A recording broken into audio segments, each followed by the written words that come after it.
Perfect. So today we got a really special guest, someone that's close with us at Dive Ninjas. He's joining us all the way from Hong Kong. He's an award-winning pro photographer, Simon Lorenz. Simon is the founder of Insider Divers and Insider Academy. He's also we've done some collaborations with Simon. Anyone that's been with us last year, we went out to Komodo with him. And now we're going to be soon announcing an awesome new project that me and him have been working on. It's a really cool trip out to Kalimantan in Indonesia, near Borneo, or in Indonesian Borneo. Really, really cool project for summer 2021. So stay tuned for all that. And without further ado, Simon, how are you today, brother? Good. Thanks for having me. Thanks for coming out. Let me kill my screen share real quick and we'll get you started. Let's rock. All right, let me just start mine. So, good morning, everybody. Today we're going to talk about shark photography. This is kind of a quick 30-minute talk about shark photography. Keeps the essence of what is useful if you're an underwater photographer. With no further ado, let me say a couple words about myself before we start. My name is Simon Lorenz. I'm originally German, been living around the world. I've been based in Hong Kong for the last 12 years. Anything with scuba diving is good for me. I really love any part of this sport, including free diving. I think it's all great. But yeah, I busy myself as an underwater photographer. I write articles. I present at dive shows. So really, as much as I can push this sport from my side. I'm a PADI instructor, and I've developed myself to be a photo coach. There's no uni for that, so that's all self-learned because I see that there's a lot of help that one can give. Yeah, I've been coaching people on underwater photography in the last few years, and essentially today's talk comes out of that as well. Just a couple words about Insider Divers. We're like Dive Ninjas, running all kinds of trips. We do land-based and liveaboard scuba diving trips. We also do specific things like photography workshops where we do only photo, but we also have rec trips where you can come as a tech diver. We have free diving trips, so we do all kinds of different trips around the world. They're always in groups, and there's always an expert with you. So there's always me or more than me, a few people there, instructors or coaches or people that are expert in that field, or we might even have talks that we're hearing. Because we really think that educating ourselves is really important. So never stop learning is one of our slogans on which we base also this webinar series, because we always want to learn more about how to be in the water, and in this case how to take photos of sharks. So let's dive right into shark photography. What makes a great shark photo? Well, there are different examples. You could say it's a sharp and crisp image could be nice, or one where you have good lighting on the animal, that would make a good photo. I mean, generally you could say if you see the shark's teeth, that's a good sign, because obviously prominent feature. If they're up close, that's ideal, or if they're a bit further away, you have like the gracefulness of the body. Is also a very good photo. Or if you have a story, like here we've got the wobbegong here in the front and a shark in the back, a sand tiger shark in the back. So that is always great to have to use sharks in a story. You can also take technical photos like a sunburst, where basically it's more about how technical you are in order to make this photo work. So I'm trying to boil it down today to 4 things that are important to make a great shark photo. First of all, is it a beautiful picture? We'll talk about that. Second, is there a story, and how are you telling your story? Third, is it something that makes it specifically good, technically surprising, interesting to look at, whatever. You can already see those circles are overlapping. That's because if you've got a great story and it's also a very pretty picture, then that's already 2 things in there that is makes the photo good. Obviously, if you have all 3 together, then you should definitely submit it for a photo competition. So try to have story and one of the other elements in there. That's going to help you make a good photo. But in order to be able to do that, I always say you got to be ready, and I'm going to talk about that first, which is the mindset. The mindset I find very often is people come on the trip or whatever, and then they're like seeing the hammerheads for first, and the only target is to get some photos of a hammerhead. Now that is not the right mindset. I call it the mindset for a killer shot is when you say, I got a great shot or a killer shot of a hammerhead. So you want to be able to say, not only did you see them, but you actually made photography work to make a nice picture. let's take this as an example. This is a photo of just a hammerhead. Okay, there's two hammerheads in the back, but well, while it's technically good because the lighting is right, you can see that the hammer is not even visible as a hammerhead. And it's not doing anything. It's really not a multi-level story. Whereas on the same spot, or a similar area anyway, this is in Cocos, there are the cleaning stations, which is the reason why we get to see hammerheads in the first place. So if you can capture that in a story, like you can see here the fish swimming towards the shark and the shark being clearly open to that cleaning process, but also the details on the shark are good, so it's technically a good photo, and you have a story. Now that makes it a better photo. But how do you do such a thing? Well, you need to be ready for it in terms of knowing what these animals do. So if you're going to see your hammerheads, you might want to know a thing about their behaviors, about the reasons why they are there. So if you read up on it and you know, or you listen to people who have something to share about sharks, then you're going to be able to take a better photo because you know what behavior you're looking at. The second thing, you need to know your camera. So you need to know what your camera can or cannot do and how to set it up, but I'll talk about that in a second. Because the important thing is that even though you know your camera and you know what you want to do with the shark, very often you don't have the right settings on your camera or on your strobes, and then you miss that great photo. First of all, observe the shark. Sharks swim around all the time. Most sharks, have to keep swimming. And what you want to do is you want to look for routes or circles or directions, patterns that they're doing, because there's no way that you're going to catch up with the shark. You don't try to swim up to a shark because essentially they're too fast for you. And they're also skittish. So if you're swimming towards a shark, they're going to go off. So essentially what you want to be is you want to be where the shark will be for your photo. So if you see that they're circling around a certain area, you want to go to that spot where you're going to get the best angle on the shark, right?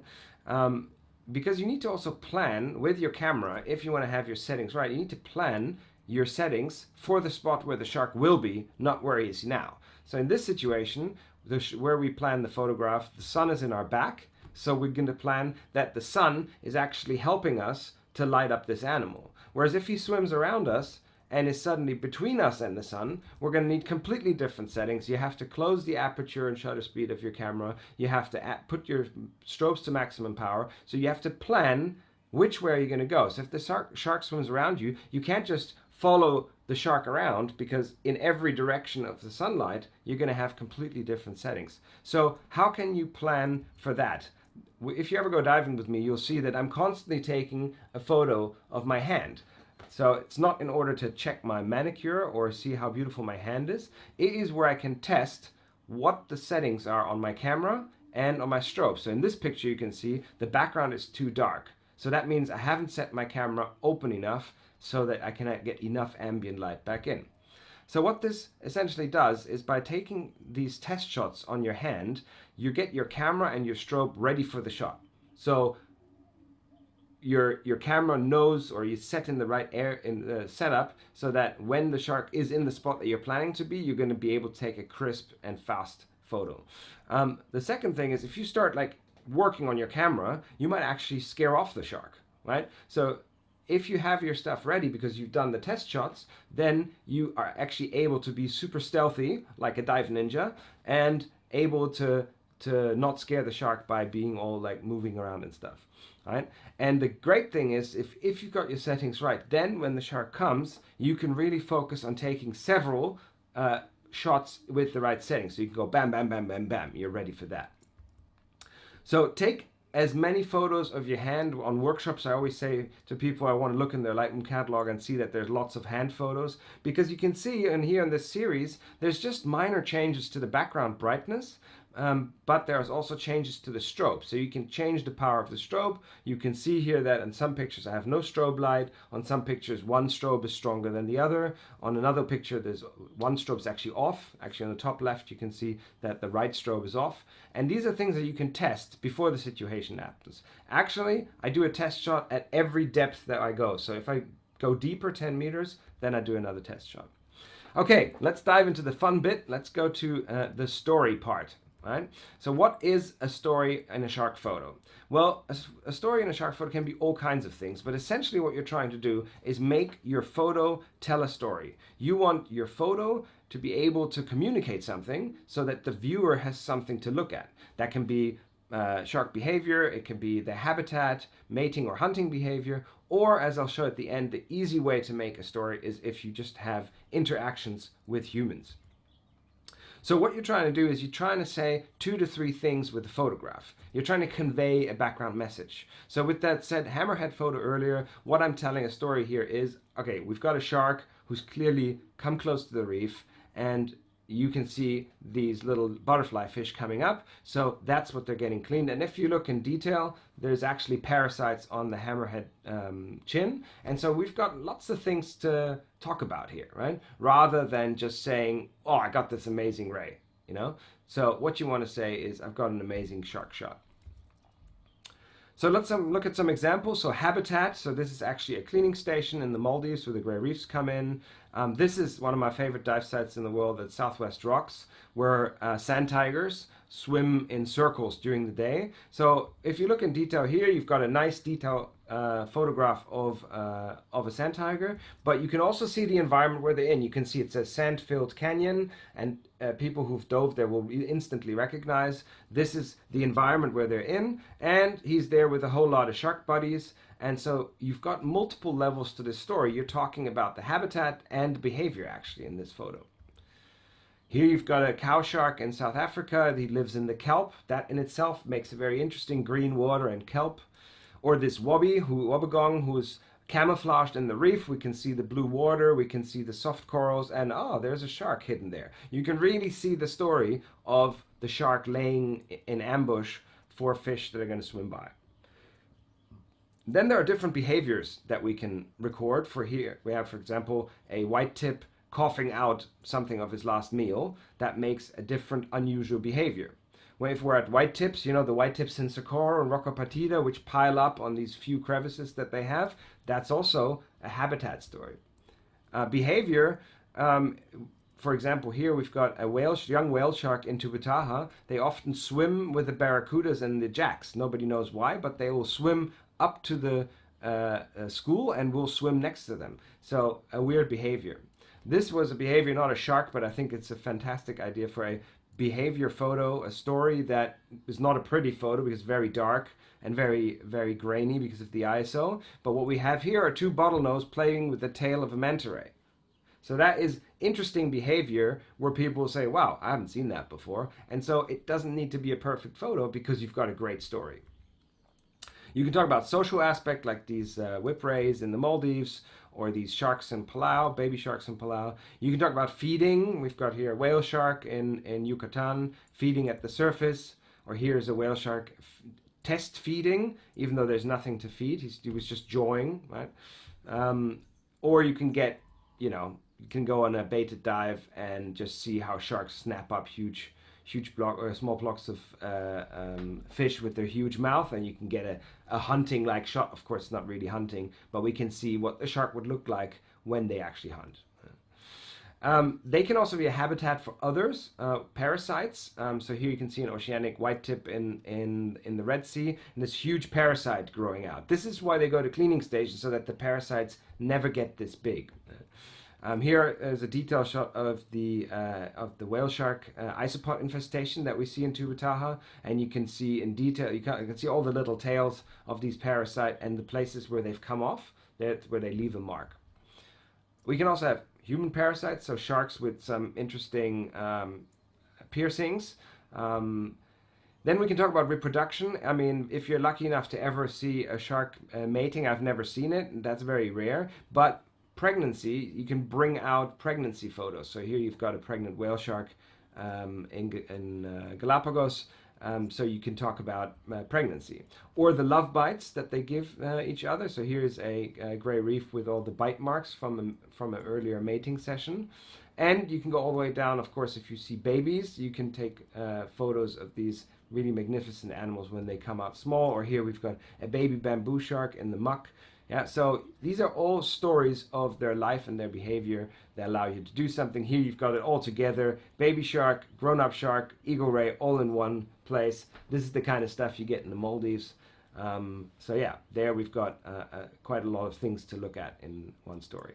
But the easiest way to tell a story is to work with other divers. So humans can really add to the story. You can see here, this is the bull shark dive in Playa del Carmen, and you can see how people dive it, as in staying really low, holding on to the line. The feeders are on the opposite side. But then also we have my buddy there making the funny photo face, and that adds to the picture. So your humans can really be part of the picture. Here you can see the diver like staring intently at the silky shark. That is also an interaction. If you just imagine that diver wouldn't be there, the photo is much stronger when you've got a diver in the picture. Here we have the diver on the other side of the whale shark, so that makes the whale shark look really big. This was something that I briefed before. Generally on my trips, I always tell people, how we interact with each other so that we can get the best photo. And this was what we said. I said, just try to be on the other side of the shark so that the shark looks bigger. All right, so that is, or this was another briefed photo where we're in the tiger shark dive in Fiji. And I wanted her to look up and over her shoulder when a shark comes by. It ended up being a tiger shark, and the handler wanted to put a stick out. But essentially, this was something that we coordinated before, because underwater, coming up with the idea and communicating is very difficult.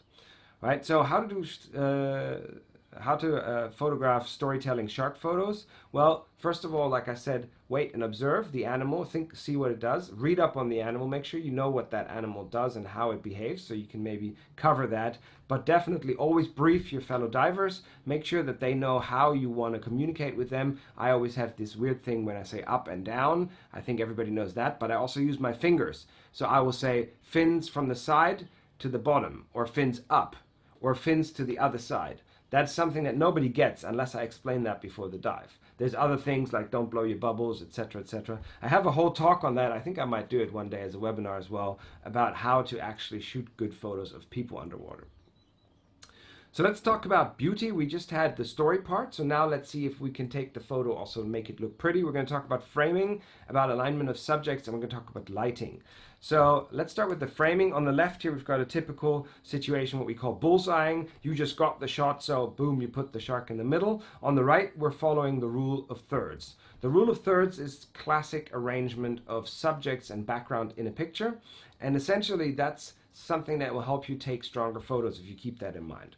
So here's an example of a bull shark in Fiji where the rule of thirds is applied. So I've just put it into 9 quadrants. Some camera actually allow you to set that in advance. I find it a bit disturbing, but there are a couple of things that you want to think about. So the thing is, where you want to have your key focus areas is along those crosshairs. Not on all of them. It can be just 2 or 3 or just 1 even, but you want to have whatever is the first thing that somebody sees, you want that to be on one of the crosshairs, right?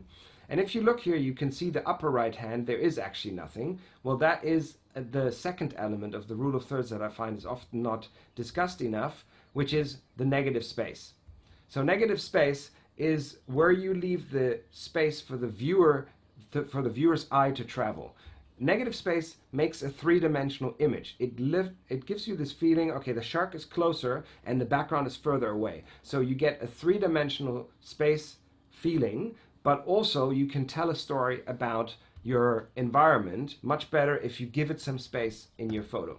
So here we've got a portrait version, same thing, you just cut it vertically into 9 pieces, and you can see that the eye of the stingray is sort of in the area of one of the crosshairs, and the shark is sort of arranged around the bottom 2 crosshairs. The whole back top is our negative space, which tells us this is the crack where the stingray is resting, but you can also see the blue water. You can see that it's not pretty overcast and dark, and we have a diver. So that's all in the negative space, and that's essentially how you want to do it. The focus points, the key feature of the animal, preferably somewhere along those crosshairs, and then the negative 3-dimensional space is where you want to have the landscape in. All of our sharks are swimming, so if you capture a photo and the shark is too close to one side, then it looks really weird because our brain is telling us, hey shark, you're going to swim against a wall, and essentially doesn't seem right for us. So what you want to do is you want to create swimming space. So you want to make sure that an animal that everybody knows is a swimmer, that animal actually has space to swim. In portrait photography, we call that breathing space, but here I call it swimming space. It's just leaving the animal some space to swim. Well, what do you do if you've got a super big animal like a whale shark that essentially fills the frame? Well, you can still put a little bit more space on one side than on the other and still get this feeling of swimming space going on a little bit. Another thing that you can use, and some people say every photo has to have diagonals. I don't agree with that, but sometimes diagonals can be very good. And what essentially a diagonal is a line, a visual line from one corner to the other, and it creates a dynamic. You can see that if this shark would be swimming horizontally, it would not look as interesting as here where he's swimming downwards. And that is essentially diagonals. So you can look for those and try to capture them in your camera. In that case, you're thinking about a corner-to-corner orientation line where you would like the shark to swim along. There are some exceptions, like large subjects. If you've got something that fills the frame entirely, don't start like trying to make the rule of thirds here. There you just want to light the whole thing up, and that's good. The other one is symmetry. So when you have something where you want it to be more like symmetric, then obviously you don't want to put it off center. Then you want to put it smack in the middle, making sure that it looks a bit like if you draw a line through it, both halves could be, it could look the same like a picture like this. Here you can see a photo of a sand tiger from the side that has no space in the backdrop, but also is shot entirely from the side, or two-dimensionally, as I like to call it. So here you cannot get any depth feeling because you just see the shark from the side, and it kind of seems like he's passing you. So the same shark, same dive site, it's also South Africa. You get like a much better feeling of background because you can see the rocks in the back and the silhouette of the reef, but also the shark is facing us. And when the animal is facing us, it's just a much warmer feeling of looking at a photo because you feel like you're interacting with the animal. So try to make sure that you face the camera and don't do these side shots. Again, here like this hammerhead. Actually, what you can see, there is a butterfly fish actually cleaning the mating wound, but you can't see it's a hammerhead, and he's swimming fully sideways, so it seems very flat, so you want to try and avoid that.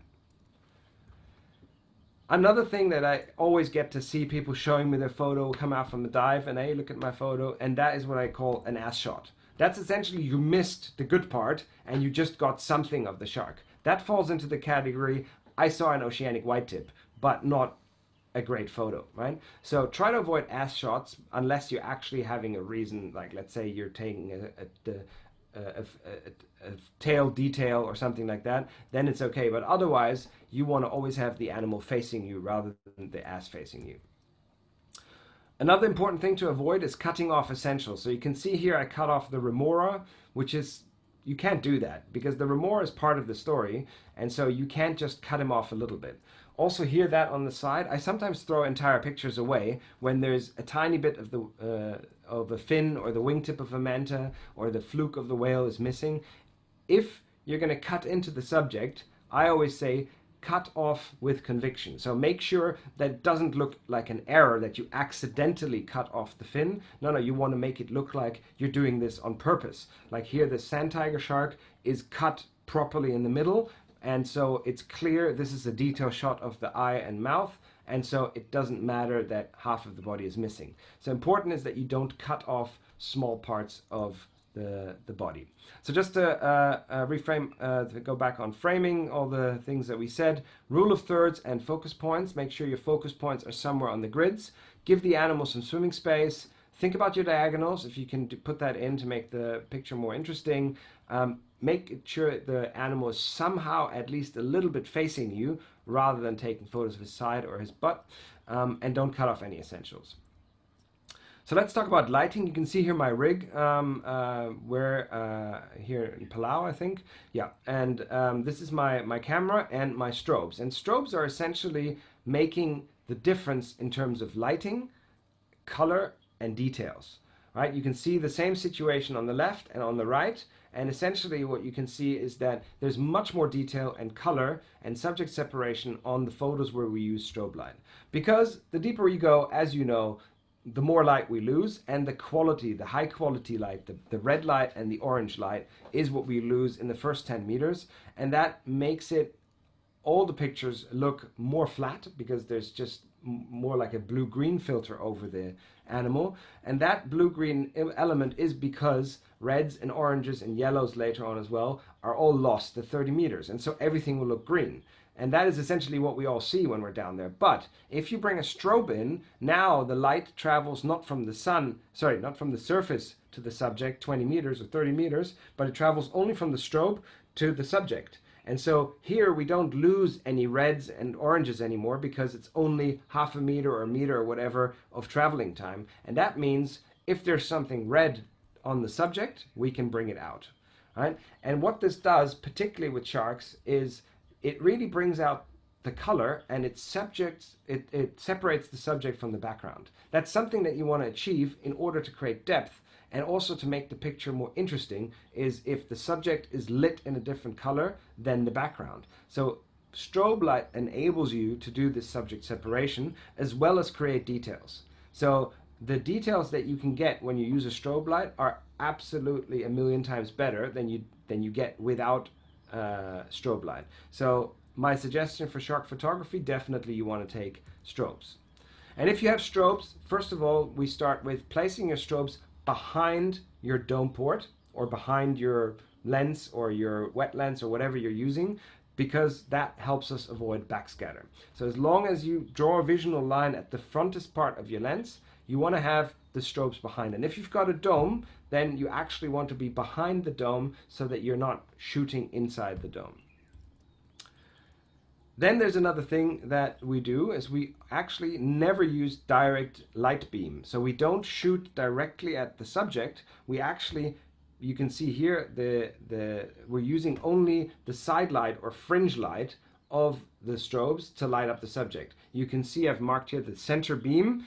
We're not aiming the center beam on the subject. You always want to aim the center beam of the strobe slightly outside of, or slightly outside of the end and front of the animal that you're shooting.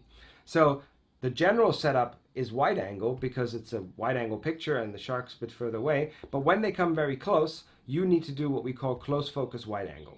Close focus wide angle is when the animal is almost like within your personal space, is almost touching your camera. In that case, you need to have different strobe lighting than wide angle. So in wide angle, you want to have the strobes further out so you can cover with your fringe light the entire photo. But if the shark's going to come close, then you need to bring your strobes really close to the camera so that the light actually lights up whatever is in front of you. Because if you have your strobes really far out, then actually in the middle you get light shadows and the face of the shark is not properly lit up. You can see on this photo that I've put here that I'm not really having the settings entirely right there. My strobes are too far apart, so there's a lot of annoying shadows on that shark. So this is the thing for close focus, is you want to bring in the strobes. And an easy way to remember is what I called once the triangle rule. So essentially, just a rough, as a rough estimate, the closer the shark, the closer your strobe. And if you just think of it as an equally length triangle, you want to kind of see that the distance from the camera to the shark is roughly the same distance from the camera to the strobe, and that is a rough idea, which means, the reason I'm saying that is if you get a situation and suddenly the strobes, the animal comes closer than planned, that you quickly pull in the strobes to make sure you can light him in the face, right? The one thing you need to think about is the closer the animal, because it travels through water, you lose a lot of the power. So if you're coming halfway closer suddenly, not only do the strobes have to be in, but also you have to reduce the power, right? Because otherwise you get a photo like this, where clearly I had the strobe power too strong for the distance that the animal was from my camera. So make sure you bring in the strobes if they come closer, and turn the strobes down immediately as well. That's good when you practice with your hand. You can do like close up and further apart, and you can test what settings roughly you do need to have for your strobes in order to avoid a horrible blowout like this picture. The second thing that you need to think about is what settings are you going to apply. Here you can see the same tiger shark, same spot, because you know it was a shark provisioning thing, so I was located in the same spot, but one is shot with a dark background and one is shot with a blue background. Now that is just a matter of different settings, which is how you record the ambient light with your camera. So these effects you achieve by separating ambient light and artificial light. You see it as two steps, and ambient light should be the first step. So what do we see here in this picture? In the background, we can see some sharks. Again, this is in Southwest Rocks. You can see the two reef walls, right? All of that is too far away for a strobe to reach. So the only reason you're seeing is because I've told my camera to be wide and bright so that all that information can be recorded. So that is what we call the ambient light. The ambient light is what you do with the camera. So you use your camera to create more or less ambient light, and you use your strobes only to light your flash. Very often I feel that people just throw their camera with the strobes at the picture, and therefore if they're not making these two steps, often what they get is a very dark background or a very bright background. Now you have to use the camera to fine-tune that before you take the photo. So here, against the sunlight, it's quite a difficult shot. You've got sun rays coming in from the top. If you don't test your photography first, you're going to have a burnout. And you can see here, even though this is close focus wide angle, on this picture, I have the oceanic whitetip nice and close and crisp. That's because my strobes are closer, I've tested them, the background lighting is good, and so therefore you can see that that is a much better photography. So ambient light by the camera and subject lighting by the flash. Here we've got a sunset shot. There I think it should be super obvious. The sunset doesn't change because you're using the strobe, so you need to set your camera for the above lighting because you want to make sure that the sunset looks really, really good. And then you need to set your strobes to light the animal below. Because obviously for the setting that we're using for the sunset above the water, below the water is just going to make everything black. So that's why, of course, below water we're going to need those strobes. So for a portrait photo like that, I'm holding the camera in sideways, but both strobes are in the water below the waterline. This was in Yap, actually. So yeah, what is there? There's what is the classic holy trinity of, or triangle of light of digital photography. I actually organize it a bit differently. I organize it stacked up. And I call that the pyramid of light, trademark pending, because essentially what I'm doing here is I don't change the ISO much, so you don't have to worry about it. It's just for one situation you set your ISO and then you leave it the whole time. Then shutter speed with sharks, because they're moving fast, you want to fix your shutter speed. You don't want to change that around. You want to either do 250 or 200, because that means it's going to freeze the motion perfectly.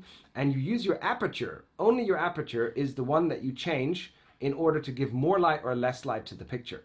So by looking at it as a pyramid, then you can remember that only your aperture is your fine tune. And so if the shark comes and you feel like it's a bit too dark, you just open the aperture.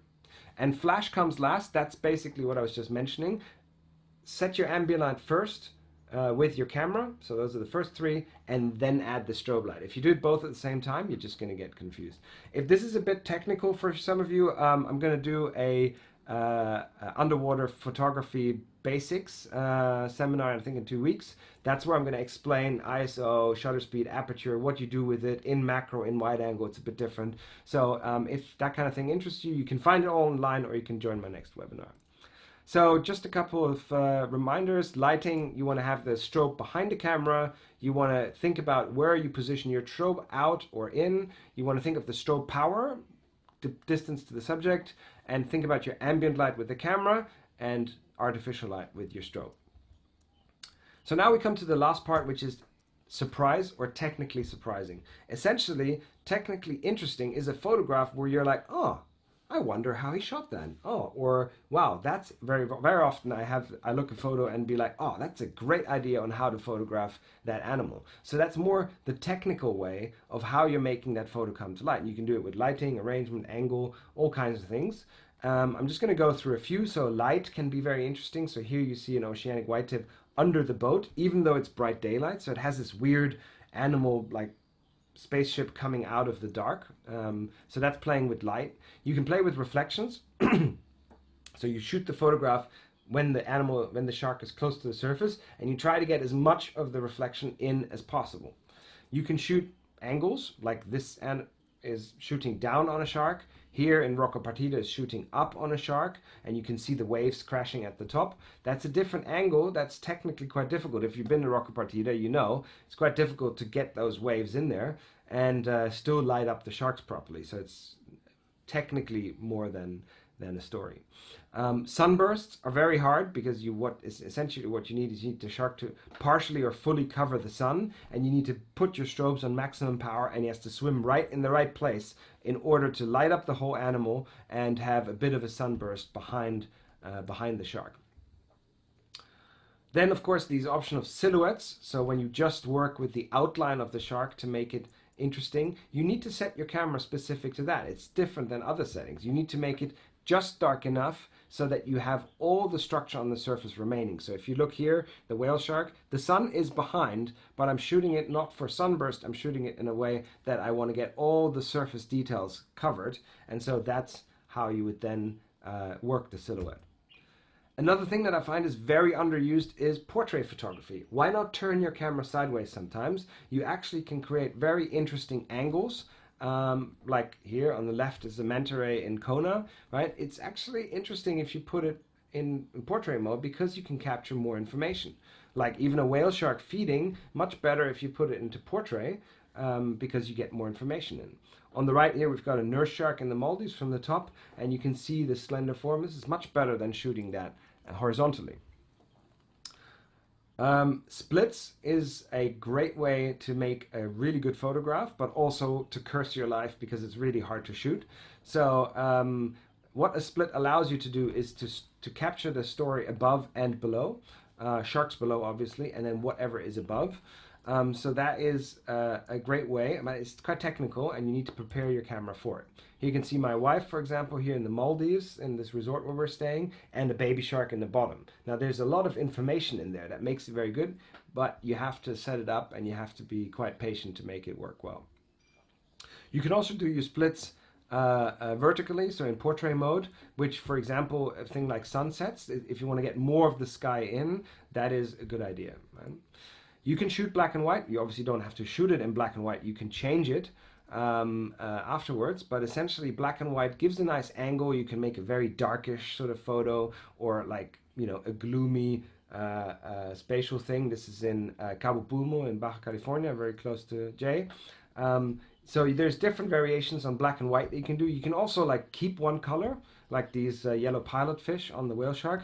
Also a way how you can make it technically interesting, where people hesitant for a moment and look, oh, wow, what technique did you use there? Another one that's really popular is slow shutter. For that, you really have to understand your camera. So here we're shooting at like maybe 1/30th or 1/20 or 1/40th. And what we do is essentially with the strobe, we make a certain thing sharp and everything else is slightly or more blurry. So here you've got one variation, here you've got a strong variation. So here you can see there's a big blur in there. And that big blur essentially makes it an interesting experience. Plus you can see the details on the shark's face pop out even more, right? Here you have the same thing. Here I'm panning the camera. So I'm giving a little shove while I'm taking the photo. This was shot at 1/25th, I think. Yeah, and what that does is it makes kind of like a watercolor smudge of the background. And again, we've got this interesting focus of something sharp and the rest is smudgy. Like here, this is another trick. You can twist the camera. So while you're taking the photo, you twist the camera so you get sort of this circular motion around the subject. Or you can even zoom out. This is a manta ray where I had a zoom lens, 10-17 Turkina, and I just zoomed it while I took the photo, and you got that weird kind of sort of spatial going into warp mode picture. So how to shoot a technical photo? Well, in this case, you don't really need to know the subject, but you need to know your camera. So you really need to understand how you can create this effect, and that's how you can test. So for example, if you test slow shutter speed, when I set it up, I'm doing this all the time. Like if the shark's swimming at that speed, then I'll just move my hand like that. If I'm going to start shaking it, you can just hold your hand and shake it or turn it, right? And that allows you to get the settings right before you're actually trying it on a subject. If you don't know the effect, read up on it online or before, at home or whatever. Make sure you know the effect before you use it. Yeah? Know the tools, everything that you can use in order to make these technical shots. So practice, practice, practice. Make sure you do that while you're not seeing any animals, while you have the time. Practice the sunburst, for example. It's quite hard to get a good sunburst, so just try and do it before you actually get the opportunity, even if it's not on this trip. It's good if you practice these techniques so that you have them in hand when you get the opportunity, right? So make sure you also understand ISO, shutter speed, and aperture. If you don't, like as I mentioned, I'm going to do a talk about that in a couple of weeks. So then you can join that, and I'll explain in basic steps on how actually the camera works and how the lighting works. So there we go. That's the summary of how you get a great shark photo. It's a beautiful image. It's an image that tells a story, and it might have a surprising element. Again, if you have just one, that might be enough. If you have a technically very surprising photo, that might be enough to win a photo award. But if it also has a story, then definitely you have a much better shot at getting appreciation for your image. For all of these, you need to be ready. So all of these you need to think about in advance and make sure that you're ready for that. And that is my talk for today. So I wanted to know if there are any questions. Awesome. Thank you so much for that, Simon. That was really great. So guys, we'll open up the Q&A. You can type in your questions either into the chat or into the Q&A box, and we'll answer everything you got. So feel free to start typing them in. We can start off with one question we've got from Caesar.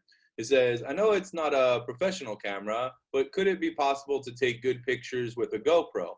And if yes, which GoPro model would you recommend? So the GoPro is, I always say the GoPro is a video camera and not a photo camera. And what it just takes stills when you take pictures. And I don't find that unless you're in shallow water, those photos are very good. Definitely for sharks, the camera is too slow. So of course, if you want to use a GoPro, and I mean, I always have a GoPro with me and I have it mounted on my camera, but I would only use it for video. And you can take really good video footage that is literally something that you can, make public. But taking photos with a GoPro, particularly with fast-moving animals like sharks or manta rays, you're basically not going to get very good photos. Also, you can't use strobe light with a GoPro. So that's why for photography, I would always say get like a good compact camera and a strobe. That is the best way to take photos of sharks. But if you only want to do GoPro, you can take really, really good videos. And then obviously I would go for the GoPro 8 because the GoPro 7 actually had quite a few bugs, and the 8 seems to be much more stable and very good results. That's awesome. Yeah, I completely agree. I think nowadays you can get such incredible compact cameras for, really good prices and everything like that are just insane. Like the TG6 and these kind of cameras are just mind-blowing entry-level cameras, and it's really crazy. It's incredible. Yeah. Cool. So Paula says, great talk. Let's see. Anybody else have any other questions or anything you want to ask or anything like that? Speak now or forever hold your peace. It's going. While you're putting that, I'm just going to put one thing up that I've started doing now in this weird phase is one-on-one coaching. So if anybody wants to go step by step through photography or editing is something people often need a lot of help with. With Zoom, we can actually work together on your screen. So, if anybody's interested, I can help with that. Discussing portfolio or even competition submission, preparing for photos that you want to submit. If you want to do something like that, I charge some amount by hour, but essentially that's, you can use it as you like. So if you're interested in that kind of thing, then we can also do that. I think there's another question. Awesome. There's a bunch of questions coming in now. It looks like we had a little bit of delay on the tech side because all of a sudden we had 6 questions come in at the same exact time. So here we go. So let's start with Kaylee. Kaylee says, is there a wide angle lens that you would suggest for the TG6? So the TG6 is a compact camera, right? And if you want to take wide angle photography, what you're looking for is not a lens, but a wet lens, a diopter, yeah? Essentially something you can screw on the front. And there are some really good ones out there where you can get extremely good results. I find the backscatter one that they sell, which is originally from AOI, There's a Pro 9 that's really, really good. If you can find it by AOI, you can basically save yourself some money because AOI is the factory. So in different countries, different brands are selling those. The Nauticam ones are really good, but they're really, really pricey. So I don't know if you're willing to, fork out that much money for a wide angle. But there are also from Olympus. There's a pretty reasonable one that you can buy specifically for the TG6. And when you order it for the TG6, make sure you watch out that the adapter, sorry, the end of it is actually 52 millimeters and not 67, because there's a limitation of what you can screw in. But yeah, so the backscatter one is probably the easiest for you, Kaylee. Awesome, that's perfect. Yeah, AOI is a great brand. I used to have them with some of my Ollie cameras and everything like that. It's really, really love their work, and not very expensive. It's pretty Not very amazing. expensive, yeah. Awesome. So Jose Luis asks, what are your thoughts about TTL mode? Do you recommend it? Okay, so TTL, that's a very good question. TTL means through the lens, yeah. So that means you're essentially telling the strobe, so your flash, what to do based on what the lens sees. And I always find that TTL doesn't really work because underwater, because the camera A doesn't know we're underwater, so it thinks we're in an extremely dark environment, right? And it also doesn't know that we don't have an above water flash, right? So if you take, for example, the Olympus cameras, all the Olympus cameras come with this little flash in the top, and the camera, when it goes through the lens, assumes this is the flash that we're using. Whereas in fact, we actually have two strobes, and the camera can never know if we've got the strobes close together, if we've got them far to the back. We could be doing all kinds of things that the camera does not know. And so using TTL to power your strobes really doesn't work that well. And most photographers I know don't use it because it very often will give you a wrong strobe just when you need it. For example, if you're going with a shark and you're moving along, you need to actually reduce or increase the brightness depending on what's happening. TTL is not going to do that well. There are some macro photographers who sometimes use TTL because the distance is closer, but there's still the difference that we have two strobes and not just one at the top. So I always find TTL doesn't really work. And one last thing, some strobes have a TTL mode, but that's not TTL. In fact, it's actually a sensor on the strobe that determines how much light you want. So essentially, don't be fooled by when it says TTL on the in-on strobes, for example. That's not actually through the lens. That's through the strobe, and that's again different because one doesn't know that there's two of them. So generally, I encourage you to just use your manual mode and decide yourself what you're going to do with your strobes and your camera rather than follow TTL. Great explanation. So Paula asks, for the slow shutter photos with movement, do you need rear curtain sync? So in this presentation, I didn't want to spend too much time on that, but it's a very good question. So for everybody who's listening, rear sync means essentially when does the strobe light come on. So when you have an animal is moving and you take your slow shutter speed, the animal keeps moving, right? And so the question is, do I get the flash at the beginning and then the movement, which means it's only going to be sharp when the flash goes and then the animal will move. So this means you will have a shadow or a smear of the animal in front of the subject. Rear curtain means that the animal moves, you open the camera, and the flash comes at the end, which means the sharp thing is in the front. So definitely, unless you're going for a specific effect, you should go for rear sync. In Canon, it's also called second curtain. Every camera calls it something else, but you should generally shoot with second curtain, very strong light.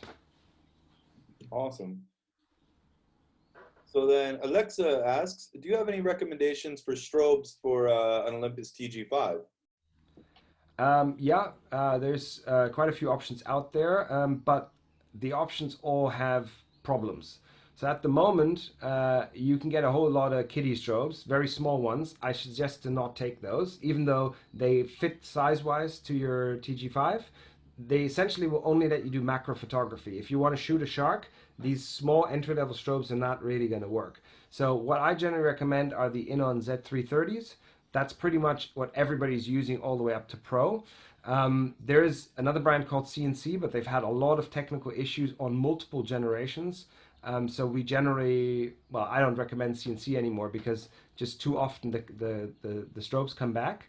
And then there's a couple of new options like the Retra, which is supposed to be very good.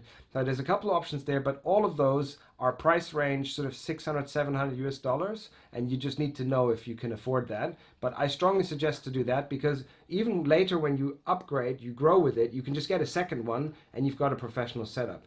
Definitely for sharks, if you want to shoot sharks, you need to have a strong strobe and you can't go for an entry level. So that's definite.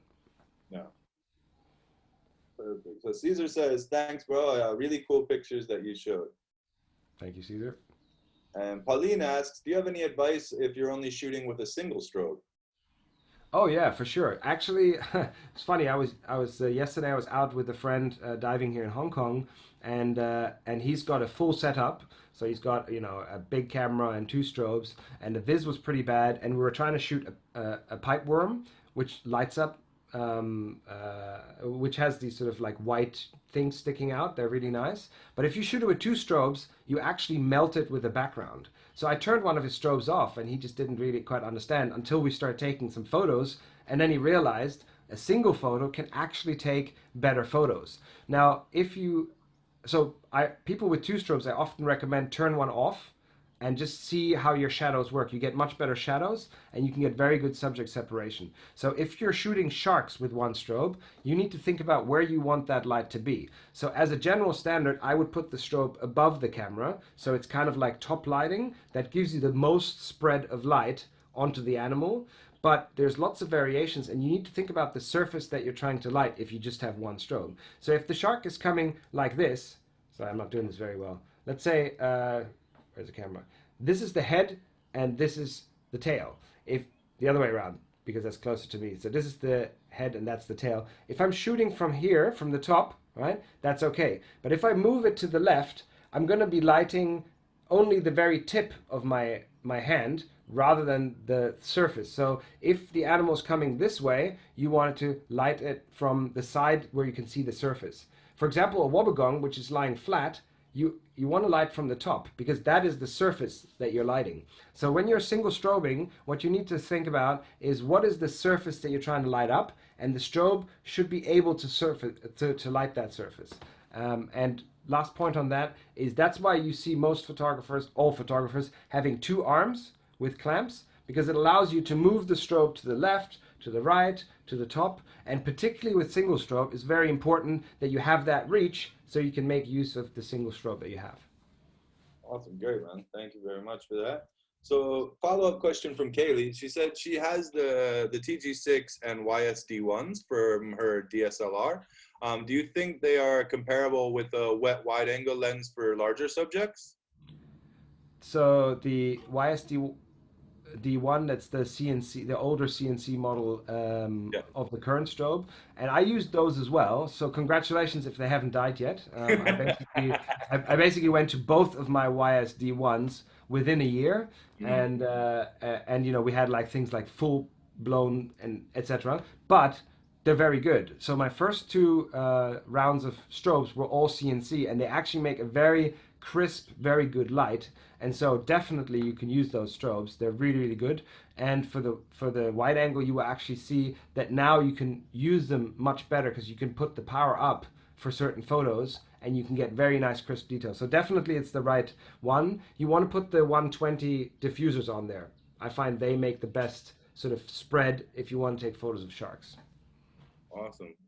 No, I have the YSD2Js, and I've had one of them has done very well and hasn't had any problems, but one has already been back to the factory twice. So we'll see how it goes and when we get back out on the water. But really great. I love them underwater. Then Kaylee says, awesome, thank you. So Christine asks, your photographs are stunning. How long did it take you to learn to do these amazing shots? I am an amateur photographer, but never have tried underwater. Is it challenging underwater versus, say, regular photography on land? That's a very good question.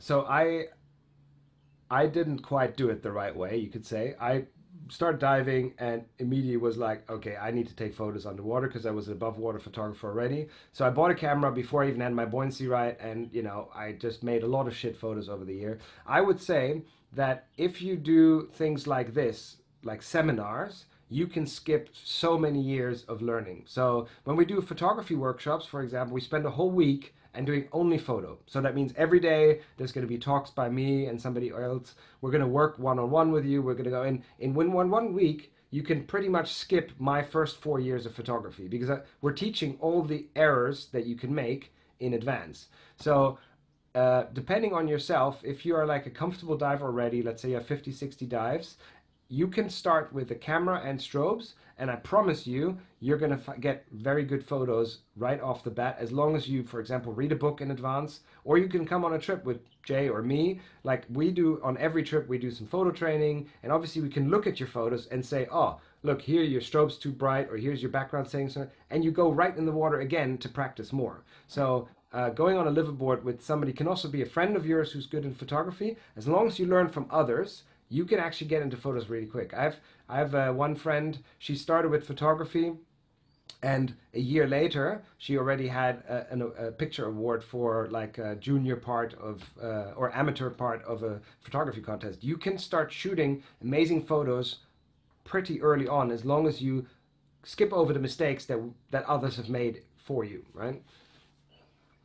Awesome. Yeah, I think that's, I mean, you're completely right there. On these trips like that, where you've got so many dives kind of back to back, and you've got someone that's already made, all these mistakes for years and learned about it and everything like that, you can jump really fast from, within a couple of days of just some one-on-one training and all that, and learning the workshops and everything. It's a great way to move forward with it. So Kaylee says, being on Siren, it's a lot easier to throw the TG6 in the water when I get the chance than to set up the DSLR, which can also be intimidating. She says, P.S. come back to pull out soon, Simon and Siren. All right. And I was going to say, wait a second, because that's, Kaylee, I've missed you twice in Palau now when I've gone there. So Yeah, Kaylee, you know how much I love Palau, so yeah, we're already making plans for next year, but with this virus going on, we have to be very careful when we plan. And you've shut Palau, so you have it all to yourself. Now's the time to practice the DSLR if you can. Awesome. So Adil asks, hi, I just wanted to know what you recommend is a good startup camera to get into underwater photography. Okay, guys, I think that's a very good question because there are a lot of options out there. I personally think the two cameras that I recommend are either the Sony RX100, which is the most used camera. You want to actually get the RX100 Mark V rather than the Mark VII, because you can get much better without going into all the details, but it's much easier to equip that camera, and the housing is much easier to use, and you have more choices afterwards. And all the add-ons that came with the 6 and the 7 are not that relevant for underwater. So you want to get the RX100 Mark V with preferably a good housing. If you don't want to fork out money for a metal housing like Isotta or Nauticam, then I would get a fantasy housing, because that housing allows you to do quite a lot of things later when you accessorize. So RX100 is one. The other one is the Canon G7X Mark III. Also the Mark II is fine to use. And the advantage of that one is the camera is much cheaper than the Sony. So all the other stuff that you're going to buy is the same, but the camera itself is maybe $500 cheaper, so that makes a big difference. You also have the Panasonic LX100, and those are all really good because they have manual mode and they have very strong processors and a reasonably wide lens. So if you're going to be taking wide angle photography, that's a good startup. And then I suggest to start with a single arm. So you buy a bracket, single arm with 3 clamps and 2 arms, and then 1 strobe. And if you can afford it, I would suggest currently the best option is the Inon Z330, because that is the most powerful and reliable camera that's still strobe that's still affordable. I hear good things about the Retro 2 if you can get your hands on it, but I haven't tested it myself. And the new CNC D3s are supposed to be good, but I wouldn't recommend them until I've actually seen them in the field and made sure that it's not false alarm. So that would be my suggestion. If you can't afford a big strobe, another one is the S2000, Inon S2000, but not good for sharks. It's not strong enough to do wide angle photography. Okay. Great talk there. And then we also have a question from Roberta. She says, hey, great talk. She just got the Canon 5D Mark IV, and she's still trying to understand the best focusing settings for big animals, specifically sharks. Do you know about, do you have any recommendations or anything? Yeah, so that's a really super good question.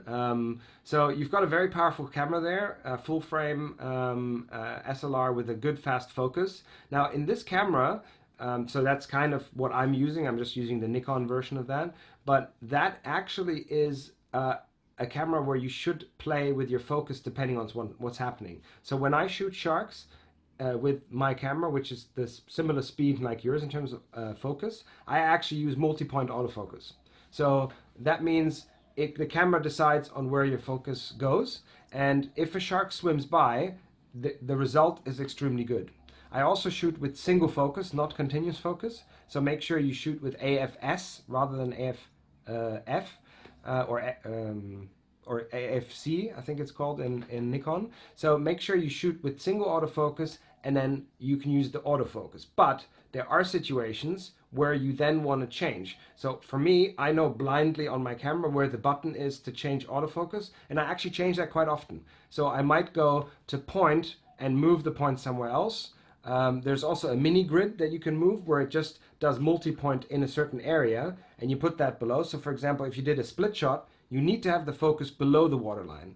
So if you're shooting it like this, you need to put the focus here below the waterline. If you're shooting it like this, you need to move it to the right so that it's underneath. So you need to play with that. Also, for example, if the animal is really far away, like hammerhead schools, like the autofocus will focus on anything floating that's closer. So here, again, we want to go for single point autofocus. That means that you can pick a shark in the distance and make sure your camera is sharp on that. And then another last one is you want to know how to turn off your autofocus.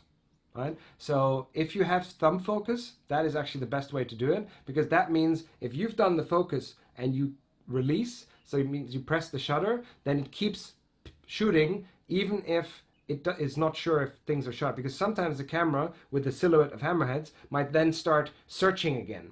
So if you have it on thumb focus, or if you have a button to turn off your autofocus, then you can just set it on the distance and just keep snapping without the camera sort of searching in the depth for something to sharpen on.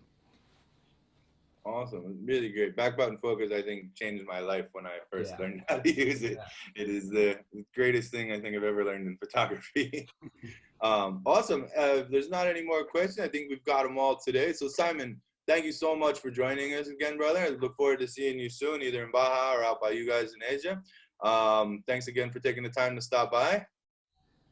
And yeah, thank you for everybody for coming. It was a real pleasure to talk to you. And like we said, we're going to announce the trip for next summer to Kalimantan. We're actually going to get quite a few sharks, so we can see hammerheads, thresher sharks, manta rays, and whale sharks in 1 week. So it's a new area, and we've got one of the first liveaboard trips seasons that are going to go. So next year there will only be 3 trips, and we got the first one, so, sorry, the second one, so the middle one. So we're going to go in the right time with the right boat, and yeah, both and Jay will be there, so we can do lots of photography training as well.